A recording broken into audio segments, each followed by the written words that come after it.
They say numbers don't lie, so let's talk numbers. 620 million people, more than half of the world's Hindus, and more than the entire population of North America, all gathered at the Mahakumbh Mela in Prayagraj, India. And yet, where was the legacy media coverage on the biggest gathering on earth? Compare it to other global festivals: Carnival in Brazil, Hajj in Mecca, Christmas at the Vatican, even music festivals like Coachella. These events are showcased and celebrated with human interest stories and stunning imagery across every major outlet. But when it comes to the largest peaceful gathering in human history, crickets. Except when it's seen as an opportunity to push the same tired tropes about Hindus in India. Poverty? Check. Superstition? Check. Overpopulation and chaos? Check and check. Here's the BBC headline: Millions take a dip in polluted Ganges. Reuters warned, mass Hindu bathing event goes ahead amid fears of new COVID wave. And CNN, well, the only thing they found worth reporting was all the way back in 2013, and it said, Stampede at Indian Kumbh Mela kills 36.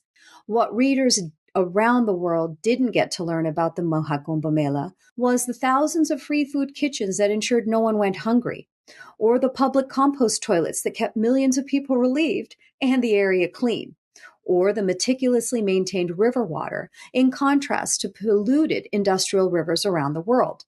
The site featured over 3,000 kitchens, 150,000 toilets, 11 hospitals, and temporary roads, electricity lines, water supplies, and communication towers. It's not just the media, though. How about our beloved scholar activists? You know, the ones who insist that Hinduism oppresses women, thrives on caste oppression, and is anti every other religious minority in India. No intellectual curiosity or comments about the women officiants, gurus, and sadhvis who were leading ceremonies and addressing crowds as venerated equals.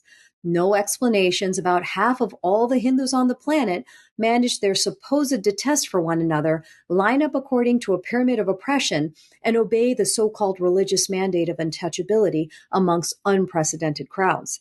And no explanation about how Hindu fascism and suppression of religious minorities translates to Sikh akhadas, blessing seekers at the heart of the Mela, shoulder to shoulder with Hindu akhadas, or how Hindu Buddhist monks, lamas, even kings and foreign dignitaries participated with reverence.